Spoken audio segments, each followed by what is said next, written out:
नमस्कार, आप देख रहे हैं अपना बिहार। मैं हूं शुभे मिश्रा, आपके साथ बुलेटिन की शुरुआत करेंगे और पहली खबर प्रधानमंत्री से जुड़ी हुई आपको बताएंगे। देश में नई सरकार बनाने की कवायद काफी तेज हो गई है। राष्ट्रपति ने नरेंद्र मोदी को सरकार बनाने का न्योता दे दिया है।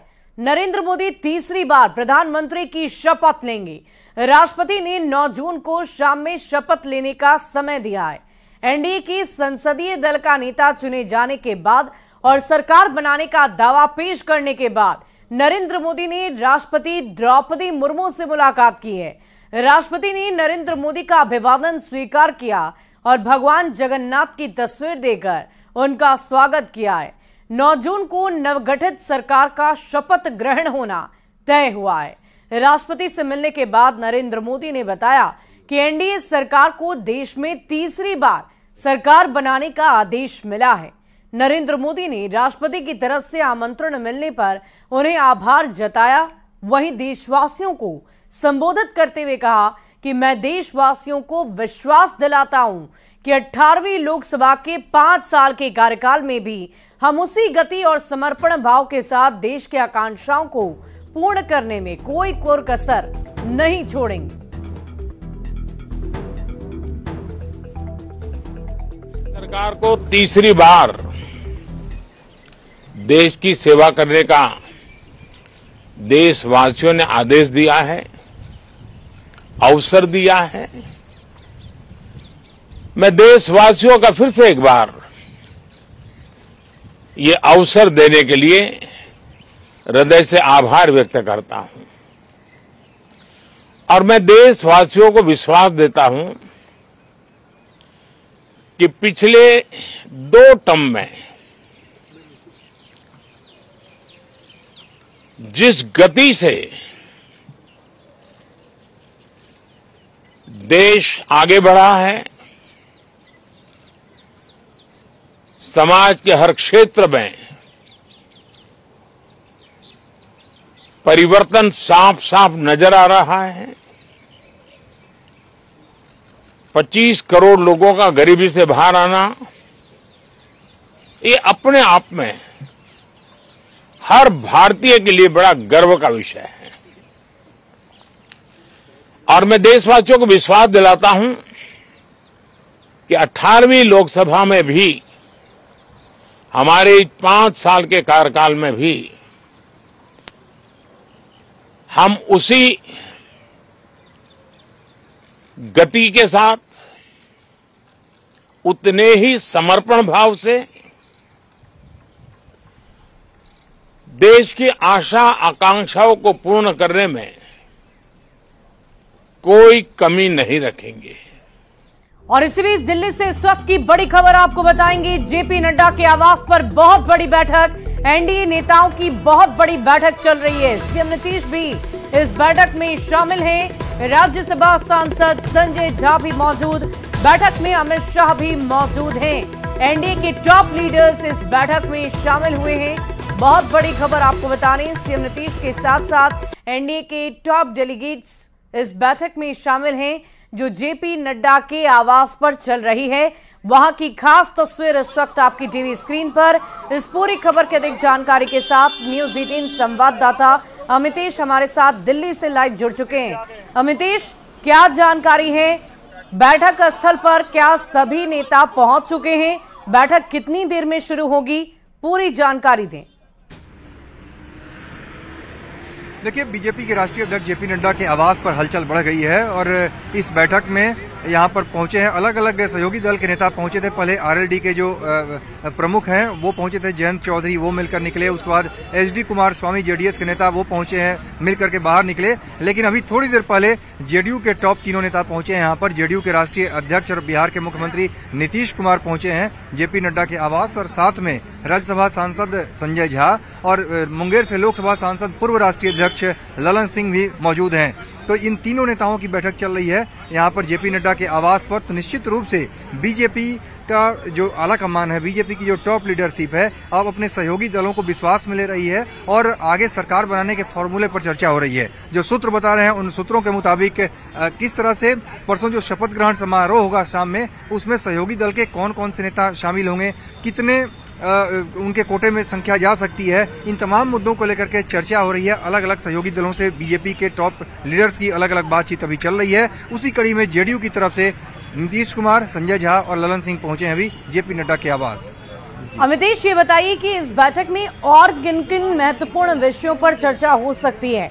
क्या आगे केंद्रीय कैबिनेट के विस्तार को लेकर भी किसी तरह की चर्चा हो सकती है? देखिए, मुख्य मुद्दा यही है अगर देखा जाए तो, जो हमारे सूत्र बता रहे हैं कि अब सरकार बनाने को लेकर के तैयारी चल रही है। क्योंकि आज जो औपचारिकता थी वो पूरी औपचारिकता पूरी कर ली गई है। एनडीए संसदीय दल के नेता के तौर पर नरेंद्र मोदी को चुना गया है और जितने भी सहयोगी दल हैं उनके सभी अध्यक्ष और बाकी नेता जाकर के राष्ट्रपति को समर्थन की चिट्ठी सौंपे। उसके बाद नरेंद्र मोदी को सरकार बनाने का न्योता भी मिल गया है राष्ट्रपति की तरफ से। तो सारी औपचारिकता पूरी कर ली गई है और आज से लेकर के कल तक का समय 2 दिन का समय है और परसों शाम में शपथ ग्रहण समारोह होना है। तो इस बीच में जो सहयोगी दल हैं, चाहे टीडीपी हो, जेडीयू हो, जेडीएस और आरएलडी है, कयास ये भी लगाए जा रहे हैं। अमितेश, कयास ये भी लगाए जा रहे हैं कि बिहार के जो तमाम नेतागण हैं उन्हें कोई महत्वपूर्ण विभाग दिया जा सकता है। क्या इस बाबत भी सूत्रों के हवाले से कोई खबर आप तक? देखिए, इस बारे में कयास लगाए जा रहे हैं निश्चित, लेकिन निश्चित रूप से जब बैठक होगी तो उसमें औपचारिक तौर पर अगर कहें तो मंत्रिमंडल को लेकर के औपचारिक तौर पर वार्ता की शुरुआत हुई है। तो आज शाम शुरू हुई है जब अलग अलग सहयोगी दल के नेताओं से अलग अलग मुलाकात हो रही है। एलजेपी रामविलास के राष्ट्रीय अध्यक्ष चिराग पासवान को भी यहाँ पर पहुंचना है जेपी नड्डा के आवास, लेकिन चिराग पासवान अभी नहीं पहुंचे हैं। अभी जेडीयू के नेता पहुंचे हैं नीतीश कुमार की अगुवाई में और उनसे बातचीत हो रही है। उसके बाद रामविलास पासवान, एलजेपी रामविलास की जो पार्टी है उसके अध्यक्ष चिराग पासवान को पहुंचना है। फिर जीतन राम मांझी जो हम सेकुलर के अध्यक्ष हैं उनको पहुंचना है। तो कुल मिलाकर देखा जाए तो सहयोगी दल के जो नेता हैं, यहाँ पर तमाम दिग्गज नेताओं का जमावड़ा होना है। वो तस्वीरें भी अपने दर्शकों तक हम पहुंचाएंगे। आप लगातार इस पूरी खबर पर नजर बनाए रखें, हम फिर आपसे जुड़ेंगे। और एलजेपीआरवी के राष्ट्रीय अध्यक्ष चिराग पासवान ने 2025 बिहार विधानसभा चुनाव को लेकर बहुत बड़ा बयान दे दिया है। चिराग पासवान ने कहा है कि सीएम नीतीश के नेतृत्व में वे लोग विधानसभा का चुनाव लड़ेंगे। सीएम नीतीश के नेतृत्व से उन्हें कोई ऐतराज नहीं है। चिराग ने कहा कि बिहार में एनडीए गठबंधन की सरकार चल रही है और सीएम नीतीश खूबसूरती से उसका नेतृत्व भी कर रहे हैं।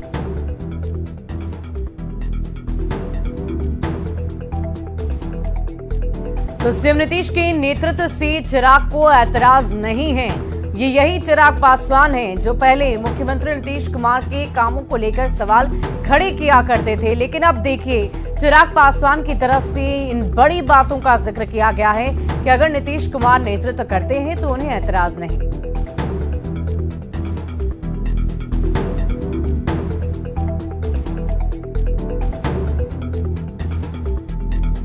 मेरे लिए मंत्री बनना प्राथमिकता नहीं, चिराग की बड़ी बातें हम आपको बता रहे हैं। हम लोग इतिहास के साक्षी बनेंगे। राष्ट्रीय अध्यक्ष और सांसद चिराग पासवान से। चिराग जी, आज प्रधानमंत्री नरेंद्र मोदी को एक बार फिर से एनडीए संसदीय दल का नेता चुना गया है। उसके बाद सरकार बनाने का जो समर्थन पत्र है आप लोगों ने दे दिया है, राष्ट्रपति को दावा पेश किया जा चुका है एनडीए की तरफ से। नहीं, बिल्कुल, और यह हम सब के लिए उत्साह की बात है। इसी लक्ष्य की ओर हम लोग सब मिलकर प्रयासरत भी थे कि मेरे प्रधानमंत्री तीसरी बार देश के प्रधानमंत्री बने। मेरे लिए तो स्वाभाविक सी बात है, बहुत ज्यादा खुशी का ये लम्हा है। 2014 से ही इसी सोच के साथ मैं एनडीए गठबंधन के साथ में जुड़ा भी था।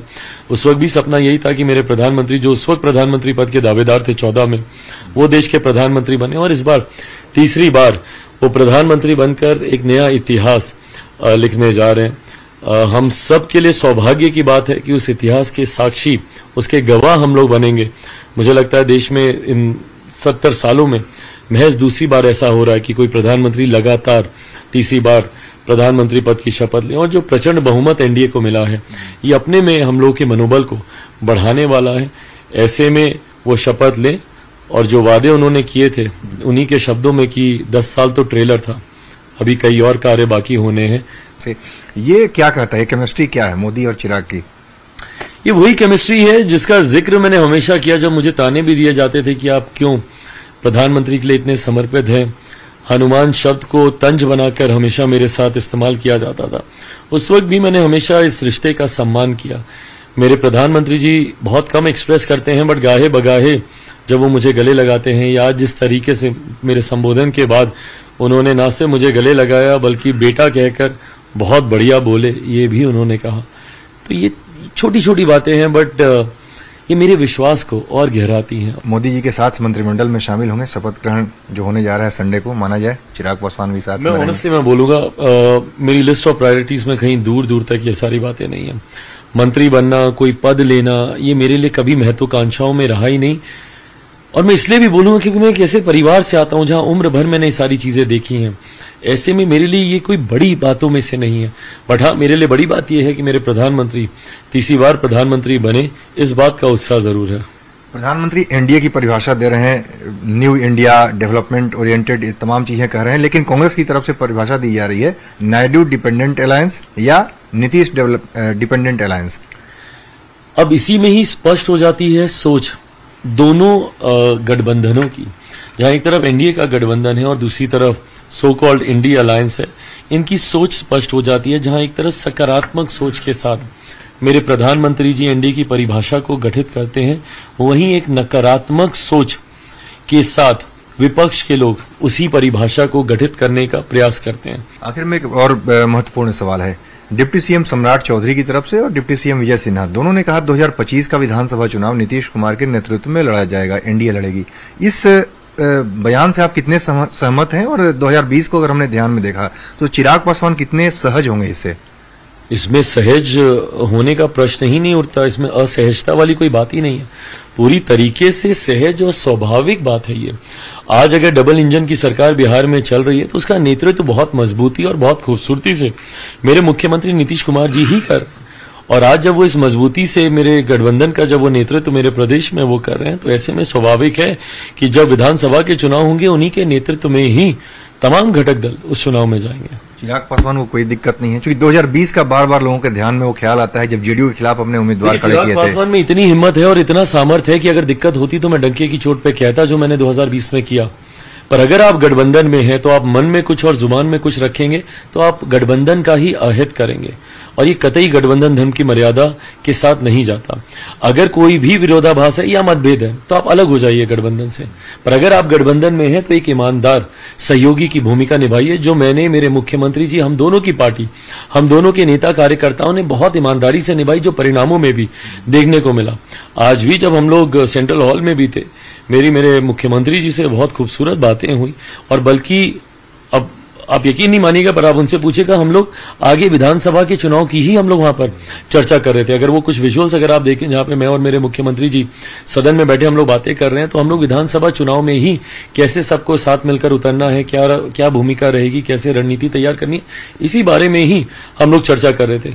तो ऐसे में मेरे मुख्यमंत्री जी आज भी हमारे गठबंधन के मुख्यमंत्री हैं, और चुनाव के दौरान भी गठबंधन का नेतृत्व उन्हीं का ही रहेगा। चलिए, बहुत बहुत धन्यवाद। तो ये थे एलजेपी रामविलास के राष्ट्रीय अध्यक्ष चिराग पासवान। कैमरामैन प्रकाश गुप्ता के साथ अमितेश सिंह, न्यूज 18 दिल्ली। और लोकसभा चुनाव के बाद बिहार सरकार अपने वादे को पूरा करने में जुटी हुई है। सरकार ने बिहार के 10 लाख युवाओं को सरकारी नौकरी देने का वादा किया था, जिसको देखते हुए बिहार के श्रम संसाधन विभाग ने 4000 से ज्यादा पदों के लिए बम्पर भर्ती निकाली है। बिहार के श्रम संसाधन मंत्री संतोष सिंह ने 2025 के विधानसभा चुनाव से पहले लक्ष्य को पूरा करने का दावा किया है। मौके से और अधिक जानकारी दे रहे हैं न्यूज 18 संवाददाता शैलेंद्र कुमार।